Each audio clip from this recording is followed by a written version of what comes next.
கர்த்தருக்கு பிரியமான சகோதர சகோதரர்களே, ஆண்டவரும் மறும இரட்சகருமாகிய ஆண்டவராகிய இயேசு கிறிஸ்துவின் ஒப்பற்ற நாமத்தினாலே இந்த அதிகாலை வேலைக்கான அன்பின் வாழ்த்துதலை தெரிவித்துக் கொள்கிறேன்.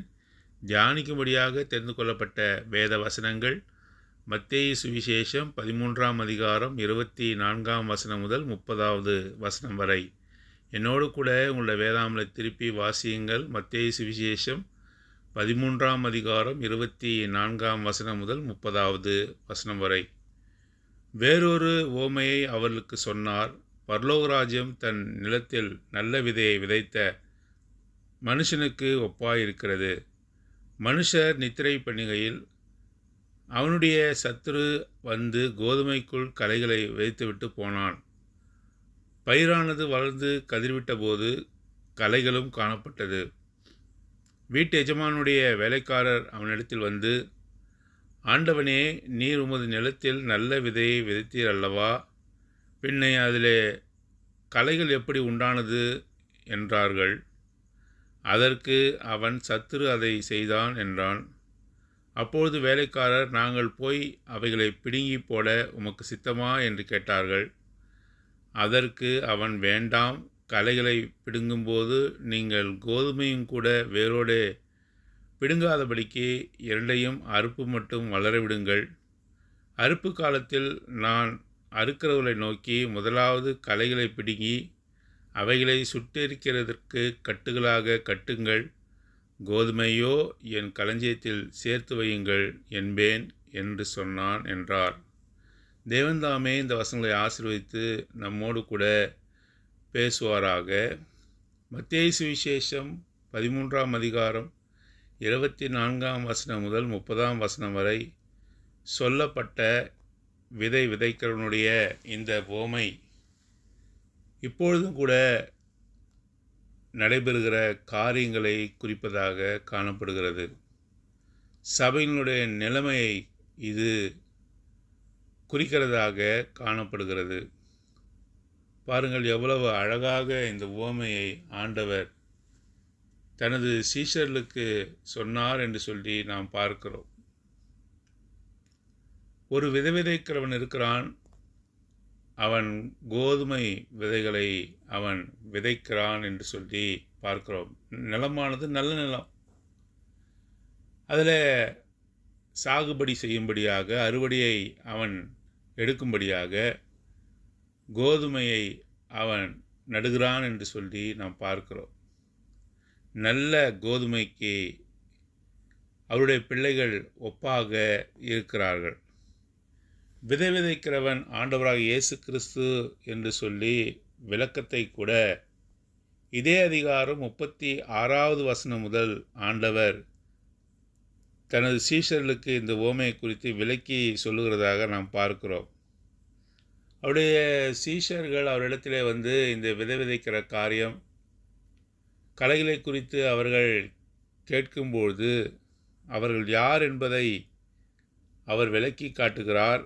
விதையை விதைக்கிறவன் மனுஷகுமாரன், நிலம் உலகம், நல்ல விதை ராஜ்யத்தின் புத்திரர், கலை என்று சொன்னால் பொல்லாங்கன் என்று சொல்லி பொல்லாங்கனுடைய புத்திரர் என்று சொல்லி விளக்குகிறார். அவைகளை விதைக்கிற சத்துரு பிசாசு, களைகளை விதைத்தவன் பிசாசு என்றும், அறுப்பு உலகத்தின் முடிவு, அறுக்கிற காரியமானது, அறுப்பின் காரியமானது அது உலகத்தின் முடிவு என்றும், களைகளையும் அந்த கோதுமை மணிகளையும் அறுக்கிறவர்கள் தேவ தூதர்கள் என்றும் விளக்கமாக 36வது வசனம் முதல் ஆண்டவர் அங்கே சொல்லுகிறார். மத்தேயு சுவிசேஷம் 13ஆம் அதிகாரம் 24ஆம் வசனத்தில் ஆண்டவர் தானே இந்த நல்ல விதைகளை நிலத்தில் விதைத்தேன் என்று சொல்லுகிறார். ஆனால் அவருடைய மனுஷர் தூங்கின பொழுது, அவருடைய வேலைக்காரர்கள் தூங்கின பொழுது பிசாசானவன் வந்து களைகளை அதற்கு மத்தியிலே நட்டான் என்று சொல்லி நாம் பார்க்கிறோம். ஆகவே மனுஷர் நித்திரை பண்ணுகையில், மனுஷர் என்று சொன்னால் அந்த வீட்டு எஜமான், அந்த நிலத்தின் எஜமான் ஆகிய ஆண்டவராகிய இயேசு கிறிஸ்துவினுடைய ஊழியக்காரர்கள் என்று அர்த்தம். தேவ ஊழியக்காரர்கள், மூப்பர்கள், இவர்கள் தூங்கின பொழுது நிலத்தை அவர்கள் பார்த்து கொள்ளாமல் நித்திரை செய்த பொழுது பிசாசானவன் களைகளை நிலத்திலே நட்டான் என்று சொல்லி பார்க்கிறோம். தேவனுடைய பிள்ளைகள், அவரால் ரட்சிக்கப்பட்டவர்கள், சபைக்கு பொறுப்பானவர்கள், சபையும் சங்கத்தையும் காப்பாற்ற வேண்டியவர்கள், கண்ணும் கருத்துமாக கவனிக்க வேண்டியவர்கள், பொறுப்பை உணர்ந்து பொறுப்பை செய்ய வேண்டியவர்கள் தூங்கின பொழுது பிசாசானவன் நல்ல நிலத்திலே, நல்ல கோதுமை மணிகள் மத்தியிலே களைகளை அவன் நடுகிறான் என்று சொல்லி பார்க்கிறோம். எவ்வளோ எச்சரிப்பான வார்த்தை! தேவன் கொடுத்த பொறுப்பை செய்யாமல் அவருடைய தோட்டத்திலே ஊழியக்காரர்களாக இருந்து வேலை செய்ய வேண்டியவர்கள் பொறுப்பை மறந்து அவர்கள் தூங்கின பொழுது பிசாசானவன் களைகளை நட்டு போனான் என்று சொல்லி நாம் வாசிக்கிறோம். ஆகவே நாம் இங்கே பார்க்கும்பொழுது கோதுமைக்குள் களைகளை விதைத்துவிட்டு போனான். பயிரானது வளர்ந்து கதிர்விட்ட பொழுது, நடப்பட்ட கோதுமை பயிர் வளர்ந்து அது கதிர் விடுகிற பருவம் வந்தபொழுது கூடவே இன்னொரு காரியம் வளர்ந்திருப்பதை அந்த தோட்டத்தினுடைய, அந்த நிலத்தினுடைய மனுஷர், வேலை செய்கிறவர்கள் பார்க்கிறார்கள். ஆகவே கோதுமையோடு கூட வேறொரு காரியங்கள் வளர்ந்திருக்கிறது, களைகள் வளர்ந்திருக்கிறது. கதிர் விடுகிற சமயம் வேறொரு காரியமும் நிலத்திலே காணப்படுகிறதை பார்த்து இந்த மனுஷர் பதறி போய் அந்த நிலத்தின் உரிமையாளரிடம் போய் சொல்லுகிறார்கள். களைகள் எப்படி வந்தது என்று சொல்லி கேட்கும்போது, பிசாசானவன் நீங்கள் தூங்கின போது நிலத்திலே நட்டான் என்று சொல்லி அந்த நிலத்தின் உரிமையாளர் சொல்லுகிறதாக பார்க்கிறோம். பயிரானது வளர்ந்து கதிர்விட்ட பொழுது களைகளும் காணப்பட்டது. வீட்டு எஜமானுடைய வேலைக்காரர் அவனிடத்தில் வந்து, ஆண்டவனே, நீர் உமது நிலத்தில் நல்ல விதை விதைத்தீர் அல்லவா, பின்னே அதிலே களைகள் எப்படி உண்டானது என்றார். 28வது வசனம், 13வது அதிகாரம், மத்தேயு சுவிசேஷம். அதற்கு அவன், சத்துரு அதை செய்தான் என்றான். பாருங்க, சத்துரு மிக தந்திரசாலி. சபையிலே அவருடைய பிள்ளைகளுக்கு மத்தியிலே கூட அநேகர் களைகளைப் போல வளருவார்கள் என்று ஆண்டவர் நமக்கு சொல்லி காட்டுகிறார். சபை என்று சொன்னால் பரிசுத்த விசுவாசிகள், அவர்கள் பிள்ளைகள் மாத்திரம் இல்லாமல் பிசாசானவனுடைய களைகளும் கூட, அவன் நாட்டின களைகளும் கூட காணப்படும். இவர்கள் ராஜ்யத்தின் புத்திரர். அவர்களை குறித்து அவன் சொல்லும்பொழுது பாருங்கள், அவர்களை குறித்து சொல்லும்பொழுது களைகள் பொல்லாங்கனுடைய புத்திரர். களைகள் யாருக்கு ஒப்பாக இருக்கிறார்கள்? பொல்லாங்கனுடைய புத்திரர். பிசாசினுடைய பிள்ளைகளும் கூட களைகளைப் போல அங்கே நிலத்திலே வளருவார்கள் என்று அவர் சொல்லி காட்டுகிறார். பாருங்க, இவர்கள் பதறி போய் இவர்களை என்ன செய்யட்டும், இவர்களை பிடுங்கி போடலாமா என்று சொல்லும்பொழுது இந்த களைகளும் கூட கோதுமை பயிரோடு கூட அவர்கள் வளர்ந்திருக்கிறார்கள். அவர்களுடைய வேரானது இந்த கோதுமை பயிரோடு கூட அங்கே பின்னி இருக்கிறது. இப்பொழுது களைகளை பிடுங்கினால் கோதுமை பயிருக்கும் ஆபத்து ஏற்படும் என்று சொல்லி வளரட்டும் என்று சொல்லுகிறார். ஆண்டவரே அனுமதிக்கிறார். ஆகவேதான் இப்பொழுது சபைகளில் நாம் பார்க்கிறோம், விசுவாசிகளைப் போல அங்கே அவ்விசுவாசிகளும் காணப்படுகிறார்கள். ஒரு மாற்றமும் இல்லை. அவர்களும் வளர்கிறார்கள். அவர்களும் இரட்சகராக இயேசு கிறிஸ்துவை ஏற்றுக்கொண்டது போல அந்த கோதுமை பயிரோடு கூட களைகளும் வளர்கிறது. தேவ ஊழியர்களோடு கூட கள்ள ஊழியர்களும், கள்ள மேய்ப்பர்களும், கள்ள மூப்பர்களும், கள்ள தீர்க்கதரிசிகளும் பிரித்து பார்க்க முடியாத அளவுக்கு சபைகளிலே காணப்படுகிறதை நாம் பார்க்கிறோம். பாருங்கள், இன்றைய நாட்களை பாருங்கள். விசுவாசிகளால் கள்ள மேய்ப்பர்கள் யார், நல்ல மேய்ப்பர்கள் யார் என்று பிரித்து பார்க்க முடிகிறதா? எல்லோரும் கள்ள மேய்ப்பர்களை அநேகர் அவர்கள் பின்னாக போவதை நாம் பார்க்கிறோம். அவருடைய கள்ள போதனைகளை கேட்கிறதை பார்க்கிறோம். ஒரு காலமும் வேதத்தை படித்து தெளிவடையாதவர்களாக காணப்படுகிறார். Ever learning never come to the knowledge of God. வசனம் சொல்லுகிறது. எப்பொழுதும் கேட்டுக்கொண்டே இருக்கிறார்கள், ஆனால் எப்பொழுதுமே உணர்வடையாதவர்களாக. வசனம் இப்படி சொல்லுகிறதே, இந்த மெய்ப்பர்கள் இப்படி இருக்கிறார்களே, கள்ள மெய்ப்பர்கள் இப்படி இருக்கிறார்களே, கள்ள தீர்க்கதரிசனம் சொல்லுகிறார்களே என்று சொல்லி உணர்வடையாமல் காணப்படுகிறார்கள். அவர்கள் கலைகள், அவர்கள் ராஜ்யத்தின் புத்திரர் அல்ல, அவர்கள் பொல்லாங்கனுடைய புத்திரர். ஆனாலும் கூட அவர்கள் நல்ல நிலத்திலே கோதுமை பயிரோடு கூட காணப்படுகிறார்கள். இப்பொழுது அவர்கள் பிடுங்கப்பட்டால் கோதுமை பயிருக்கு ஆபத்து ஏற்படும் என்று சொல்லி ஆண்டவர் சொல்லுகிறார். லெட் தம் க்ரோ என்று சொல்லுகிறார். அவர்கள் வளரட்டும் என்று அவர் சொல்லுகிறார். வளர்ந்தபோது கோதுமை பயிரானது கோதுமை கதிர்விட்டு கோதுமை மணிகள் அதிலே வளருது. பாருங்கள், கோதுமை பயிர் வளரும்பொழுது முடிவாக அது கதிர்விடும். அந்த கதிரிலே கோதுமை மணிகள் காணப்படும். கோதுமை மணிகள் உற்பத்தி ஆகும். அந்த கோதுமை மணிகள் அந்த கதிரிலே வரும்பொழுது இந்த பயிரானது வளைந்து இருக்கும் என்பதை நாம் பார்த்திருக்கிறோம் இல்லையா? கோதுமை பயிரை பார்க்கும்பொழுது கோதுமை மணிகள் காணப்படும் பொழுது அதனுடைய தலையானது கவிழ்ந்து நிலத்தை நோக்கி இருக்கும். ஆனால் இந்த களைகள் கூட வளர்கிறது. இந்த களைகள் வளரும்பொழுது, முதிர்ச்சி அடையும் பொழுது எந்த விதமான மணிகளும் அதில் காணப்படாமல் நிமிர்ந்து இருக்கும். இப்பொழுது தோட்டக்காரரோ அல்லது இந்த வேலைக்காரர்களோ நிலத்தை பார்க்கும்பொழுது எது கோதுமை மணி, எது கோதுமை பயிர், எது களைகள் என்று கண்டுபிடிக்க முடியும். எப்படி? தலை கவிழ்ந்து கோதுமை மணிகளை உடைய கோதுமை பயிர் மிக சுலபமாக கண்டுபிடிக்கலாம். ஏனென்று சொன்னால் தலை கவிழ்ந்து இருக்கும், இது நிமிர்ந்து நிற்கும். ஏனால் அதனுடைய தலையிலே பயிர்கள் இல்லை, ஆகவே களைகள் நிமிர்ந்து நிற்கும். நிமிர்ந்து நிற்கிற இந்த களைகளை மிக சுலபமாக இப்பொழுது பிடுங்க முடியும்.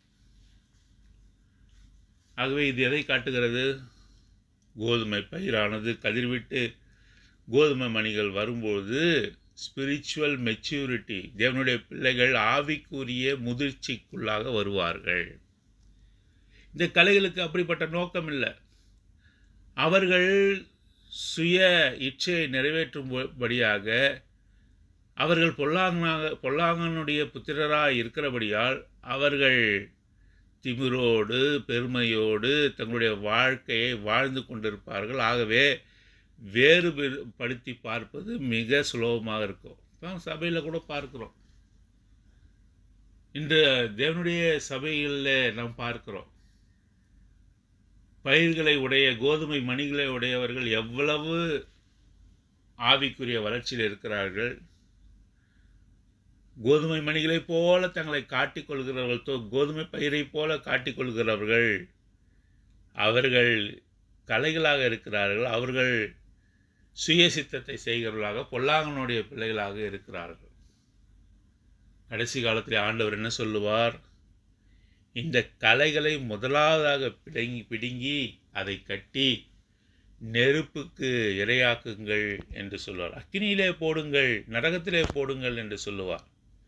கோதுமை மணிகளையோ தன்னுடைய களஞ்சியத்திலே சேருங்கள் என்று சொல்லுவார். ஆகவே நாம் பதற வேண்டிய அவசியமில்லை, திகைக்க வேண்டிய அவசியமில்லை, கலைகளை குறித்து மிகவும் கவலைப்பட வேண்டிய அவசியமில்லை. நம்முடைய வாழ்க்கையை சீர்படுத்தி பார்ப்போம். எவனும் தன்னைத்தானே சோதித்தறிந்து இந்த பாத்திரத்தில் பங்கு பெற கடவன். தேவனுடைய பந்தியிலே யார் பங்கு பெற வேண்டும்? தன்னைத்தானே சோதித்தறிந்து, நான் கோதுமை மணியாக இருக்கிறேனா அல்லது கலையைப் போல இருக்கிறேனா? ஒருவேளை அந்த கலைகளுக்கு கூட தெரியாமல் இருக்கலாம். நான் கோதுமை மணி, நான் கோதுமை பயிர் என்று நினைத்து கொண்டிருக்கலாம். சோதித்து பார்த்திருக்கிறோமா? நம்மை நாமே சோதித்து பார்த்திருக்கோமா? அதற்குத்தான் தேவனுடைய பந்தி வைக்கப்பட்டிருக்கிறது. நிதானித்து அறிந்து இந்த பந்தியிலே பங்கு பெறுங்கள் என்று அவர் சொன்னார். வஞ்சிக்கப்படாதபடி நீங்கள் விழித்திருங்கள், வஞ்சிக்கப்படாதபடி நீங்கள் ஜாக்கிரதை உள்ளவர்களாக காணப்படுங்கள் என்று அவர் சொல்லுகிறார். ஏனென்றால் பிசாசானவன் எப்படிப்பட்டவனாக இருக்கிறான்? 1 பேதுரு 5:8 தெளிந்த புத்தியுள்ளவராய் இருங்கள், விழித்திருங்கள், ஏனெனில் உங்கள் எதிராளாகிய பிசாசானவன் கர்ச்சிக்கிற சிங்கம் போல் எவனை விழுங்கலாமோ என்று வகை தேடி சுற்றித் திரிகிறான். 1 பேதுரு 5:8 பிசாசானவன் கர்ச்சிக்கிற சிங்கம் போல எவனை விழுங்கலாமோ என்று அவன் துடித்து கொண்டிருக்கிறான், வகை தேடிக் கொண்டிருக்கிறான். ஜாக்கிரதையாயிருங்கள். நாம் எப்படி நம்முடைய ரட்சிப்பு பூர்ணமாக நாம் பிரயாசப்பட வேண்டும் என்று தேவனுடைய வசனம் சொல்லுகிறது. பிலிப்பியர் 2:12 ஆதலால் எனக்கு பிரியமானவர்களே, நீங்கள் எப்பொழுதும் கீழ்ப்படுகிறபடியே நான் உங்களுக்கு சமீபமாயிருக்கும் பொழுது மாத்திரமல்ல, நான் தூரமாயிருக்கிற இப்பொழுதும் அதிக பயத்தோடும் நடுக்கத்தோடும் உங்கள் ரட்சிப்பு நிறைவேற பிரயாசப்படுங்கள். பிலிப்பியர் 2:12 ஆதலால் பிரியமானவர்களே, எப்பொழுதும் நீங்கள் கீழ்ப்படுகிறபடியே, நீங்கள் எப்பொழுதுமே கோதுமை பயிர், நீங்கள் எப்பொழுதுமே சாந்தமுள்ளவர்கள், நீங்கள் எப்பொழுதுமே பொறுமை உள்ளவர்கள், நீங்கள் எப்பொழுதுமே கற்புள்ளவர்கள், நீங்கள் எப்பொழுதுமே இச்சையடக்கம் உள்ளவர்கள், நீங்கள் எப்பொழுதுமே அன்பு உடையவர்கள். ஆகவே பிரியமானவர்களே, நீங்கள் எப்பொழுதும் கீழ்ப்படுகிறபடியே இப்பொழுதும் அப்படியே இருங்கள் என்று அப்போஸ்தலனாகிய பவுல் சொல்லுகிறார். உங்கள் ரட்சிப்பு நிறைவேற பயத்தோடும் நடுக்கத்தோடும் உங்கள் ரட்சிப்பு நிறைவேற பிரயாசப்படுங்கள். பிலிப்பியர் 2:12 உங்கள் ரட்சிப்பை குறித்து அதிக கவனமுடையவர்களாக இருக்குங்கள், ஜாக்கிரதை உள்ளவர்களாக இருக்கிற. ஏதோ ரட்சிக்கப்பட்டுட்டோம் என்பது மாத்திரமல்ல, அது பரிபூர்ணப்பட, அது முழுமையடைய அதிக ஜாக்கிரதையோடு இருங்கள், நிறைவேற பாடுபடுங்கள், உங்கள் ரட்சிப்பை காத்து கொள்ளுங்கள். அறுப்பின் காலத்திலே ஆண்டவர் நம்மை பார்க்கும்பொழுது நாம் கோதுமை மணிகளாக காணப்பட வேண்டும். பிசாசு விதைத்த இந்த கலைகளைப் போல நாம் காணப்படக்கூடாது. பொல்லாங்கனுடைய கலைகளைப் போல, பொல்லாங்கனுடைய புத்திரர் என்று சொல்லுவார். அப்படி என்றால் பொல்லாங்கனுடைய பிள்ளை யாரு? இந்த கலைகள். அவர்கள் சபையிலே இருக்கட்டும் என்றால் இருக்கட்டும் என்று ஆண்டவர் சொல்லுகிறார். அதனுடைய கனிகளால் அந்த மரம் அறியப்படும். கனிகள் வரட்டும், பார்க்கலாம். அந்த மரம், நல்ல மரமானது நல்ல கனிகளை கொடுக்கும், கெட்ட மரமானது கெட்ட கனிகளை கொடுக்கும். நல்ல மரமானது கெட்ட கனிகளை கொடுக்க மாட்டாது, கெட்ட மரமானது நல்ல கனிகளை கொடுக்க மாட்டாது. அதனுடைய கனிகளால் அது அறியப்படும். கோதுமை பயிரானது வளர்ந்து கதிரிவிட்ட பிறகு அதிலே மணிகள் இருக்கும். கோதுமை பயிரை போல இந்த கலைகளும் வளர்ந்தாலும் கூட முடிவிலே அதனால் அந்த மணிகளை தர முடியாது, கனிகளை தர முடியாது. ஆகவே அது கண்டறியப்படும், அது பிடுங்கப்படும், அது கட்டுக்கட்டாக கட்டப்படும், நெருப்பிலே போடப்படும். அதனுடைய முடிவு அழிவு என்று சொல்லி நாம் பார்க்கிறோம். அப்படிப்பட்டவர்களாக நாம் காணப்படக்கூடாது. கலைகளை குறித்து நாம் கவலைப்பட வேண்டிய அவசியம் இல்லை. கள்ள போதகர்கள் இந்த சபையில் இருப்பார்கள், கள்ள உபதேசம் பண்ணுவார்கள், கள்ள தீர்க்க தரிசனம் சொல்லுவார்கள், மந்தையை சிதறடிப்பார்கள். கள்ளத்தனமான காரியங்கள், பல காரியங்கள் சபையில் காணப்படும். நம் சபையில் மாத்திரமல்ல, எல்லா சபைகளிலும் இது காணப்படும். இது முடிவுக்கான ஒரு காலம். அவர்களும் கூட வளரட்டும், நாளானது அதை தீர்மானிக்கும் என்று சொல்லி நாம் வாசிக்கிறோம். 2 தெசலோனிக்கேயர் 1ஆம் அதிகாரம் 7ஆம் வசனம் முதல் 10ஆம் வசனம் வரை, தேவனை அறியாதவர்களுக்கும் நம்முடைய கர்த்தராகிய இயேசு கிறிஸ்துவின் சுவிசேஷத்திற்கு கீழ்ப்படியாதவர்களுக்கும் நீதியுள்ள ஆக்கினையை செலுத்தும்படிக்கு கர்த்தராகிய இயேசு தமது வல்லமையின் தூதரோடும் ஜுவாலித்து எரிகிற அக்கினியோடும் வானத்திலிருந்து வெளிப்படும் போது அப்படியாகும்.